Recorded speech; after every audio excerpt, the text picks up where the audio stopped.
Oh man, today we got a good video. Today we're gonna jump in the time vault time machine and go back to the 90s when Deion Primetime Sanders confronted Skip Revenge of the Nerd Bayless about some things he put in a book that he wrote about the Dallas Cowboys, and particularly some things he put in a book about Deion Sanders' then quarterback, Troy Aikman. So I ain't gonna hold you much further. Let's get into this clip. Let's check it out. Where do you get off stating that one of my teammates is a homosexual? Where are your facts? It's Skip Bayless. Now, my memory is kind of hazy to even remember the show, but after a little bit of research, it appears this was a show with Pam and Deion called Call It Like It Is, and this particular episode, they would have Skip Bayless on their show. Now, for those of you who don't know, Skip is one of the most recognizable faces in the sports debate industry and has a long career in sports journalism that dates all the way back to the 70s. During that time, one of the teams he covered were his beloved Dallas Cowboys during the 1990s dynasty era, where they won 3 Super Bowl titles. Skip released 3 books covering the team in 1990, 93, and 96. And I think this is one of the reasons why Troy detests Skip, even when they worked at the same network. Things were so contentious that Aikman even tried to block FS1's hiring of Skip Bayless back in 2016 when he left ESPN. Anyways, the main issue the Cowboys QB had with Skip Bayless was what he wrote about him in his book. And if I'm going to be honest, I think Skip clearly crossed the line here. Yeah, I know times were different back then, but this was still pretty out of bounds, even for me. So Skip, in his book titled Hellbent, talked about the feud between Troy Aikman and his head coach, Barry Switzer, and then even hinted at the fact that the Dallas quarterback perhaps might be gay, which has been refuted. Anyways, this was an interview between Skip Bayless, Deion Sanders, and Pam Oliver that has been blowing. Now there's some bold claims. You gonna make a book with America's team starting quarterback to he might be gay? Yeah, Skip, you wrong for that one. On social media. Where do you get off stating that one of my teammates is a homosexual? Where are your facts? Do you know how detrimental that is to a guy? I don't state that at all. This book is about a very troubled, paranoia-plagued relationship, or lack thereof, between your quarterback, Troy Aikman, and Barry Switzer that disintegrated over a 2-year period to where they didn't even speak the last couple of months of last season. And one side, the Switzer side, as I call them, the Switzer camp, you know John Blake, a buddy of yours, obviously very well, Danny Bradley, Dean Blevins, who supported Switzer within the organization, believed that Troy wanted them gone. And I believe that Troy wanted them gone. He's not a Switzer fan. I talked at length to Troy. Now, wait a second. About the homosexual part. When it got so dark, as you recall, in early December, the final grenade lob from camp to camp was that, the old rumor, it's 5 years old here in Dallas-Fort Worth. I'm sure a lot of people had heard it before, that Troy is gay. Now, I've talked to Troy about it. I have never heard that. This is a man. I'm not gay, but Troy is a good-looking guy. He is a good-looking guy. I agree. And I'm sure he can get any woman he wants. He says he is absolutely not gay. Do you know what Yes, I know exactly what it is. will do to a guy like? Yeah, making those accusations, he got endorsements, he got fans, his family. You can't be making stuff up like that if you don't have any facts. Troy, whose endorsement potential is unbelievable. Troy says that he's gotten a lot of mail about this over the last 4 or 5 years. Sure. And he took the opportunity in this book to just completely shoot a hole in it. We're talking about 5 pages out of 300. And when you get to it, you'll just shake your head. And it'll be a pretty ho-hum part of this feud that's going on between them. You will put no credibility in it, no credence. Yep. And Troy took the opportunity to put it to bed. Journalism 101. Journalism 101. Right. You do not print rumors. A rumor is just that. It's Yeah, no rumors, only proven facts, Skip. Proven facts. We're getting completely off the subject of the book. This is such a tiny part. What about this, Skip? How Troy, Barry, Jerry, and Deion, and Emmett, and Michael won it all in spite of themselves? It's What kind of statement is that? You tell me what you think of this quote from Troy Aikman. He told me on February 15th, 2 weeks after the Super Bowl, that from what he knows about what went on inside your team, what you accomplished as a team was the greatest achievement in sports history. Now, you were a two-touchdown favorite in the Super Bowl. Would you agree with that statement? That's the other way to clean that up, Skip. But I'm not buying it. No, seriously, that's a pretty strong statement. When you wite a book like this, Skip, excuse me, when you write a book like that, Are you looking for controversy to sell your book? Are you writing facts or beliefs Yeah, of that's yourself? a great story. That's a significant story to tell. If what he overcame, let's just say it was just Troy's overcoming some of the things that were inflicted upon him by Barry Switzer and company, and they're all detailed. I talked to everybody at length for the book, and I back everything up with the quotes. Again, the gay thing is such a small part. You'll say, yes, it is. Unless it's yourself. But you haven't read. No, that ain't a small part, man. That is huge. You can't be making up stuff like that and putting it out and in a book, Skip. It's a small part. You just don't gloss. It's like you stepped on a man's shoe or something. The book, and if you did, you'd say it was a small part. I read can't the say book. that. I read the book.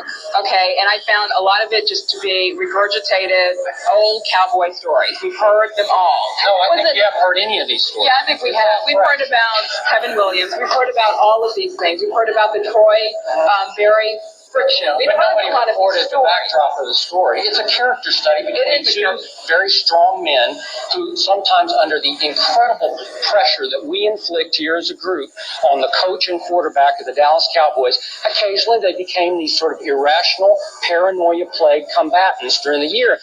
And again, I interviewed both of them at length, and it's backed up with the quotes in the book. And if you read it, you won't think it's so bad. You'll think it's just two human beings under the incredible, as you've experienced, heat of battle. I don't know about that. I'll tell you what. Yeah. When you go over there to the Cowboys now, when you visit, do you feel friction because of your book? Because I know a lot of my teammates really don't like you this time. But I can't. That's my job. I mean, that's what I do for a living. And I told a very significant story that I think 20 years from now, people will look back on it and it'll be on somebody's bookshelf. And it was again, if this was the greatest achievement ever, I make Troy Aikman out to be a hero on this book. Here's the deal. Here's the deal. I wrote a book in 92, 90. Make him out to be a hero, but questioning his sexuality at the same time.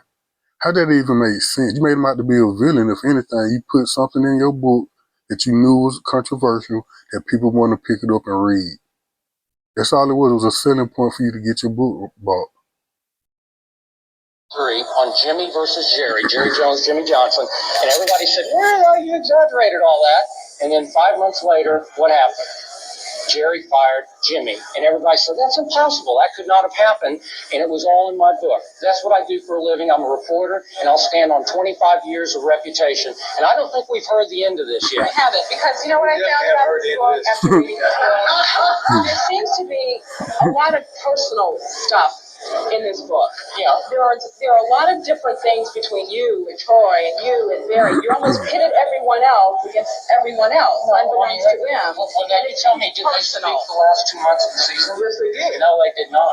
Absolutely. I'm there. Well, I was all mine. I'm at practice. I'm on the field. How can you tell me they didn't speak the last 2 weeks? I know. Exactly. Prime is there. He's one of the people you're talking about. He was in the midst of, you're gonna tell him better than he know. Okay, you might have been at the facility, Skip, but you ain't down there in the locker room. You ain't among the players. You ain't talking to them. You ain't moving in. You ain't doing the drills. So Deion would know better than you. And Troy in the book is saying that they didn't speak. It was from, I'll tell you what, it was the December, Monday after the second Washington loss, to whatever that was, the 5th of December. From that point until about at least a month after the Super Bowl, I promise you they didn't speak a word. All right. I don't know. We gotta wrap this up. That isn't true. Why? I know. I wish we had more time for Skip. Without this. To be Because I continued. would never agree with you with this, but I want to just thank you for having the guts to come on here and knowing what the subject is. So yeah, after watching this clip, you could kind of understand why Skip Bayless is one of the most hated and loathed individuals in the sports media world. Dude has made a living of just being a contrarian. That doesn't take away from the fact that he has helped many others in the sports world get on and enrich them in their pockets, but nonetheless, Skip just has a long, shady history of some questionable journalism. For him to take an unsubstantiated claim and hint that Troy Aikman was gay is pretty absurd. It's been almost 30 years, and if Troy was actually gay, there'd be no reason I can see why he wouldn't have come out by now. On top of that, think about the damage this did to Troy and his family. This was back in the 90s when that lifestyle wasn't really accepted, so it's just crazy for even someone like Skip to even bring this up in his book. That's one thing you can't do, play with other people's reputation like that. I don't know if this was a marketing ploy to sell more copies of his book or to drive more attention to himself. Of course, like I said, it had to be a marketing ploy to get sales. Skip is a little evil nerd, okay?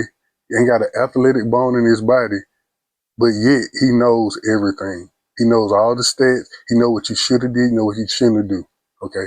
And, it brought real pleasure to me, real pleasure to me when Jalen Rose got at Skip Bayless on First Take years back. Because I was like, Skip do all this talking and he must have been a hell of an athlete, but come to find out, Skip ain't got no skills. The positions were only created so a novice could follow the game. Just because you're a power forward, that doesn't make you physical. Just because you're a shooting guard, that don't mean you can jack up threes. That's what were you, Jalen? What were you? What were you? Did you average 1.4 points as a senior in high school? Yeah, I did. Okay, so all of that Pistol P stuff, Water Pistol P Junior. Okay, well, we'll address that later. Okay. Don't ignore that. Did you play junior? Yeah. You played JV as a junior? Yeah. Okay. Yeah. So I followed. What were you? Okay. What were you? What was your position? I had no position. You were a point guard. I have no game. You were up. See, Skip is real comfortable with the disrespect. So I remember this. I used to watch First Takes when that happened. And I was so happy he did that. Because like I said, I was always wondering, damn, Skip must have been a hell of a player. The way he talked. He know about everything. Like what they say, you're a king of all trades, but a master of none. Something like that. That's Skip. He real comfortable insulting these athletes who Skip can't even hold a jock strap. Yet here he is being disrespectful. And I'm gonna play another video clip Skip being disrespectful. When he was disrespectful to Chris Bosh. Had the audacity to be calling this man Bosh Spice. Only problem is just the whole misuse of the name. If I stink it up on the court, that's fine. I don't have no problem with you. I love jokes. I love cracking on jokes. My thing is, my family, we take a lot of pride in our name. And my ancestors, my great-grandfather, my father, my grandfather, my aunts and uncles, we're very prideful with the Bosh name. And I don't like it being made fun of. And I don't think they appreciate it either. But, that's all, really. I respect the Bosh name, but I have no regrets with referring to you occasionally, especially early and at mid-season, as Bosh Spice. You see that? You see how disrespectful he is? I wish Chris Bosh would have jumped the table and slapped his head off his damn shoulders. That man damn near 7 feet tall, probably 30, 40 years younger than you. And you gonna do that? You can't even say, well, you ain't try to be cool about it, be like, try to, calm it down, it's just words, I'm just joking, And he do the same thing with Russell Westbrook, called him Russell Westbrook Westbrick. When your ass average 1.4 points a game as a senior. But you got the audacity to be calling Chris Bosh, not Chris Bosh, but Russell Westbrook, You see how athletic that man is? That man is super duper athletic. You can't even if you were 20 years old, you can't even hold that man jock strap. But here you are, disrespecting him. The revenge of the nerds. The guys that couldn't play ball in school, didn't get the girls. Sat on the side wishing they could play, hating on all the jobs.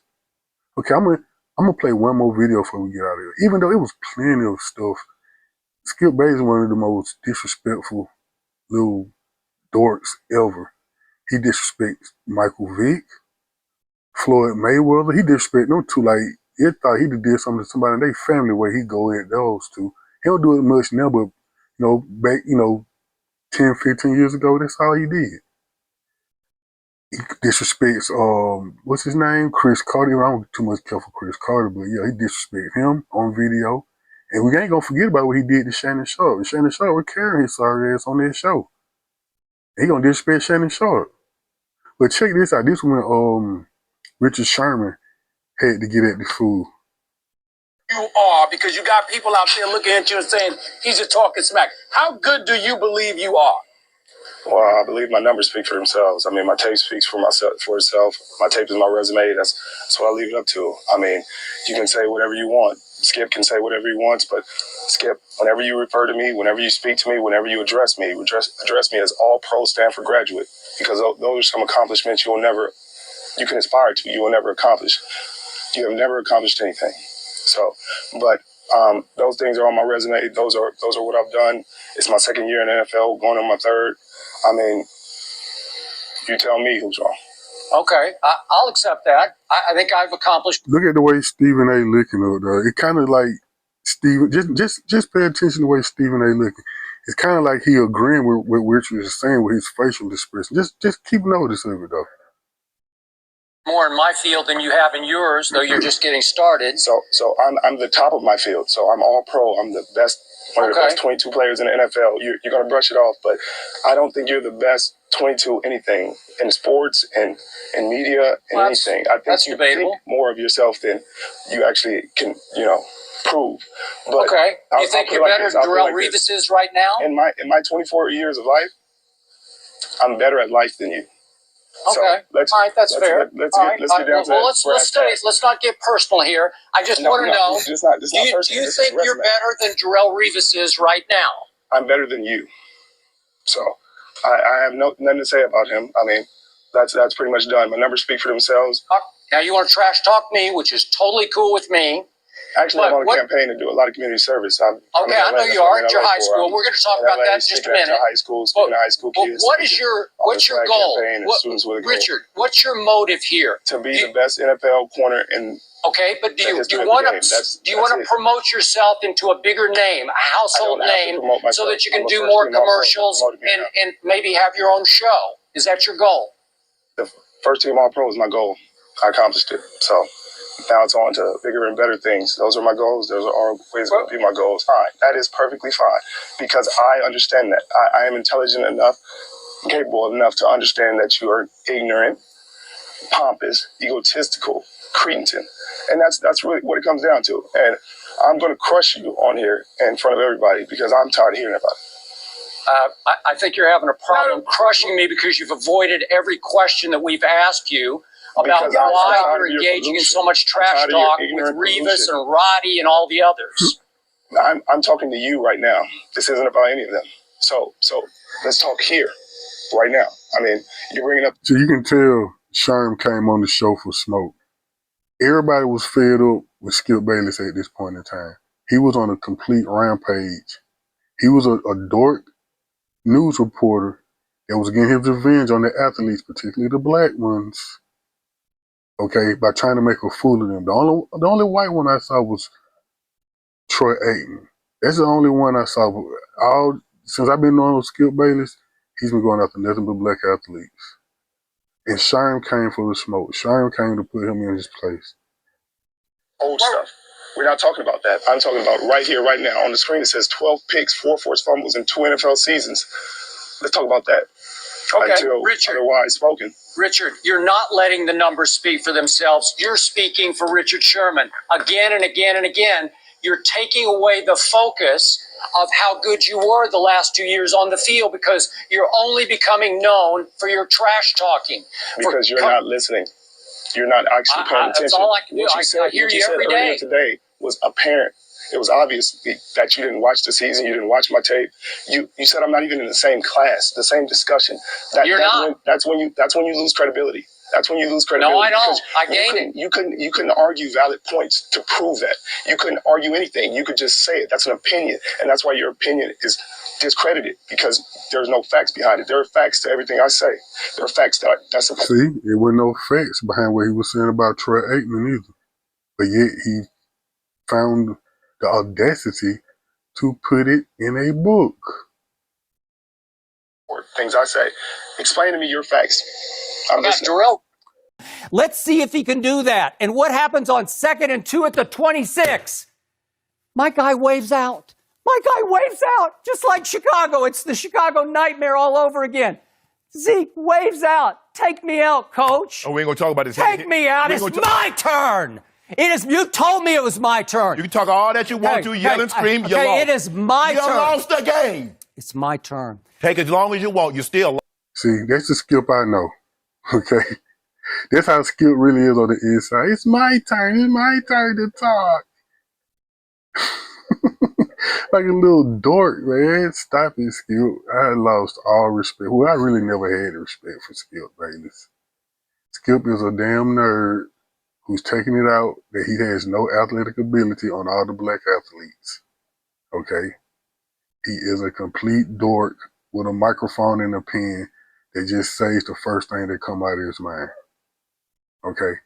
So, if you like the video, subscribe to the channel. You know, you like what I'm putting down, you know, follow your boy. Give me a subscribe. And peace. I'm going to catch y'all in this video.